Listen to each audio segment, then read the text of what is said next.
Les non a recollen. A última moda, reservar mesa para xantar nos merendeiros coa técnica de poñelo mantel e que a praia atrae masas e como en calquera lugar onde convive moita xente, poden saltar faíscas. A ver, non chegaba con reservar un oco na praia, espetando o parasol e a toalla, que agora chegan as reservas de merendeiros, chantando a neveira, o mantel ou o que faga falta. Pois sí, está a ocorrer en Samil, no merendeiro que teñen ali nesa praia, e os veciños, Alba, supoño que dirán que é unha falta de civismo ou de falta de educación, pero fartos están, non?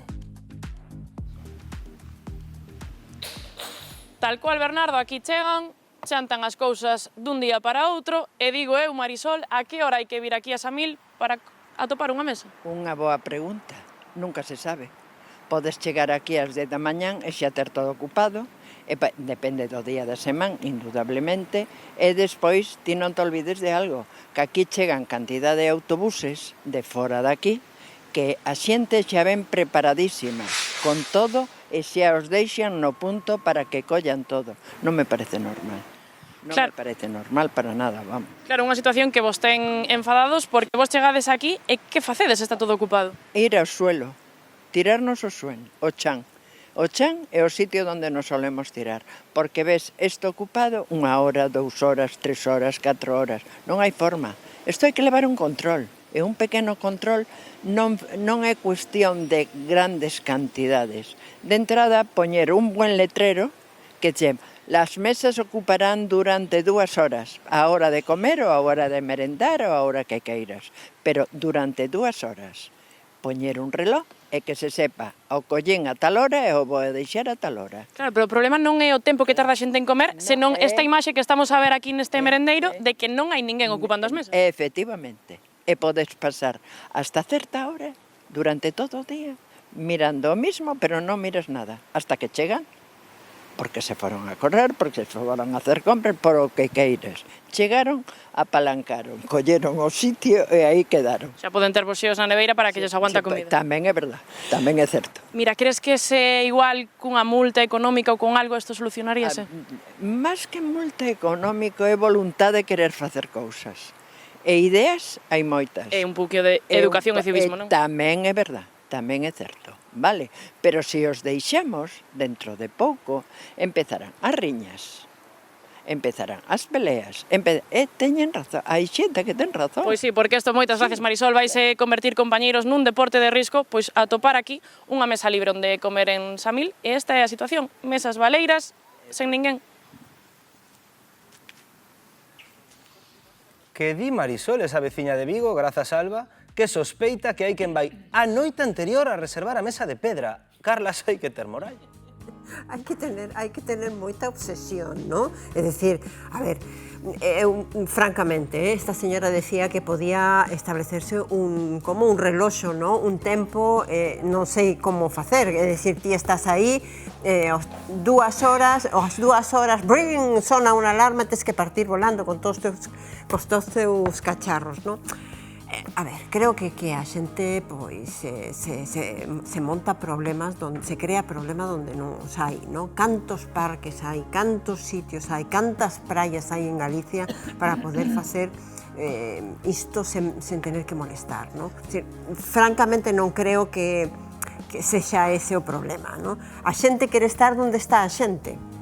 Ese é o problema. Vou soltar unha lanza a favor deses madrugadores reservadores, porque, Ana Galloso, se a túa praia favorita tes un domingo libre despois de traballar toda a semana e o teu plan de domingo é comer aí e sabes que vai estar ateigado de turistas, faz, sálvese quen poida. A ver, aparte que xa fixeron un esforzo de ir ata ali a primeira hora, a mí me parece bastante máis esforzo que aparezca esta señora e que ela quera sitio.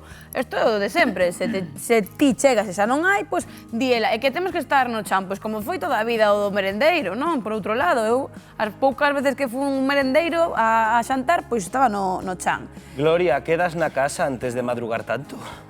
Pero vamos a ver, agora resulta que isto é novidoso. Xosé Antonio, que disfrutamos de Vigo, sendo veciños desa fermosa cidade, sabemos que chegaban os de Ourense, chegaban os de Portugal, e eu volvo a decir o que xa dixe nunha ocasión. puñan a nevera, puñan a silla, puñan o mantel e puñan a aboa, que quedaba ali agardando. E non pasaba nada. Non ten nada dentro, xa digo. E non pasaba abre nada. aí a E tapa. despois... Aí non hai nada. Nada. Home, claro, non van deixar as cervexas frías dende a noite Bueno, anterior. tamén hai que saber se ao mellor eso fixo un servicio nocturno. É que Non tamén sabemos se ao hai que mellor alguén viña de retirada e esqueceron un mantel. Pero entre a loita aquí é entre veciños e foráneos. Seguro. Non, bueno, pois queridos veciños, é que a praia non é vosa. Claro, pero quero aquí que se pronuncie o noso letrado. Ai, Xosé ai, Antón, ai, mal non fan. De que Non, é a praia? Contra a lei non van. Eu xa teño visto algunha liorta, algunha pelea entre xente por culpa desto, non? Claro. Pero eu estou un pouco a favor da señora en algunhas cousas. A ver. Non en todas, non? Pero en algunhas cousas sí. Porque esas mesas, moitas delas, teñen un tableiro para xogar ao asedrez, para xogar as damas e... Vai tanta xente a xogar os adrez a... Non, sí que teñen unha función, o sea, algunhas teñen ese tablero e hai rapaces que xogan e todo eso. E eu penso que o que non pode ser, baixo o meu punto de vista, mellor hai que regulalo de alguna forma, non sei se co reloxo ou co alarma ou con outro tipo, ou con un reloxo de estos de sol, non? De area ou tal. Pero o que non pode ser é que unha persona colla as 8 da mañán unha mesa e a deixe ás 8 da noite. É dicir, o mellor, pois, unha horiña para comer e para que todo o mundo se sirva, porque ao final é un servicio público que non ten que ser privado dunha persona, non? Entón tamén é cuestión un pouco de civismo, non? Decir, bueno, comese mellor na mesa porque estamos máis cómodos, pero comemos e deixamos que veñan outros, non? Basta compoñer un cartel do Concello que diga máis ou menos as normas de uso. Encántame rematar todas as discusións con ese chamamento ao civismo, porque comer fora gústanos a todos e almorzar tamén, e cada vez máis, pero daríanse de conta